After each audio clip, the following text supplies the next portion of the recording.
যে জিনিস গরু ছাগলে খায় না, যে জিনিস চতুষ্পদ জন্তুতে খায় না, সে জিনিস আপনি ভক্ষণ করেন। আর হুজুরে বললে পরেরদিন সকালে বসে চায়ের দোকানে বসে সমালোচনা করেন, আরে আপনার চায়ের দোকানদার যে আছে তার ইনকাম তো হারাম। কেমনে হারাম? আপনি খান একা পাপ করেন, কিন্তু চায়ের দোকানদার বিক্রয় করে, এলাকার যত মানুষ খায় প্রত্যেক ব্যক্তির একটা করে পাপের ভাগ চায়ের দোকানদারের আমলনামায় লিপিবদ্ধ হয়। কথা বুঝেন না মনে হয়? কথা বুঝতে পেরেছেন?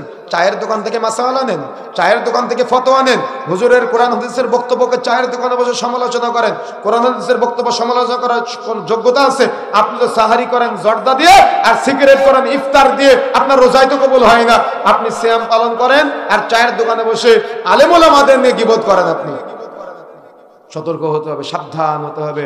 পৃথিবীর কোনো মানুষ আপনাকে পছন্দ করে না। কিয়ামতের মাঠে আপনি পানি চাইবেন, আপনি খাবার চাইবেন, কিন্তু আপনাকে পানিও দেওয়া হবে, খাবার দেওয়া হবে, কিন্তু দেওয়া হবে গরম উত্তপ্ত ঝরনার পানি। যে ঝরনার পানি যখন আপনি খাবেন তখন পিছনের রাস্তা দিয়ে নাড়িভুড়ি সহ সব বের হয়ে যাবে। এজন্য সতর্ক হতে হবে, সাবধান হতে হবে। নিজেদেরকে ইমানদার দাবি করলে কোনো ইমাম সাহেব যারা আছেন এই বিড়ি করে জানাজার নামাজ পড়াবেন না। নিজেদেরকে ইমানদার দাবি করলে আপনারা যারা মুসাল্লি আছেন এই বিড়ি সিগারেট জর্দাখোরের কোনো জানাজার নামাজে অংশগ্রহণ করবেন না। এদেরকে শিক্ষা হওয়া দরকার, লজ্জা থাকা দরকার।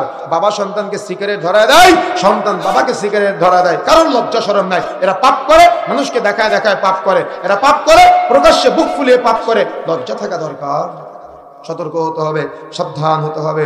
সমাজে প্রচলিত বাবা অর্থাৎ বাবা মাকে সন্তানেরা দাস দাসীর মতো মনে করবে, কিয়ামতের একটা অন্যতম আলামত। যদিও এই আলামতকে আরবিয়ান কান্ট্রির সাথে সম্পৃক্ত করেছেন অনেক ওলামায়ে কেরাম, তবে জমহুর ওলামায়ে কেরামের মত অনুযায়ী বাবা মার কথা মতো সন্তান চলবে না। অর্থাৎ বাবা মা সন্তানের কোনো আচরণ যদি কষ্ট পেয়ে শব্দ করে তাহলে ওই সন্তান জান্নাতে যেতে পারবে না।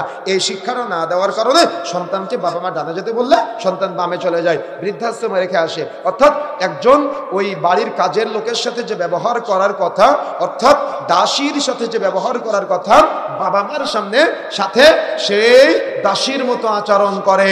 এই জন্য সতর্ক হতে হবে, সাবধান হতে হবে। বা ওলামায়ে কেরাম আর একটা কথা বলেছেন যেটা নাউযুবিল্লাহ, যেটা অত্যন্ত জঘন্য, অত্যন্ত বর্বর, যেটা সুদ খেলে মায়ের সাথে জেনা করার সমতুল্য পাপ হয়। মানুষ দাসীর সাথে যেমন জেনা করে নিজের মায়ের সাথে জেনা করার জন্য প্রচেষ্টা চালায়, এগুলো সব হারাম। এই জুলুম কিন্তু আজকে আমাদের সমাজে চলছে, এই কিয়ামতের আলামত আমাদের সমাজেও দেখা যায়। এই জন্য সতর্ক হতে হবে, সাবধান হতে হবে। ফের বন্ধুরা আমার, যদি আমরা সতর্ক হতে না পারি, সাবধান হতে না পারি, তাহলে এই সমাজ ওই গরু ছাগলের সমাজে রূপান্তরিত হবে।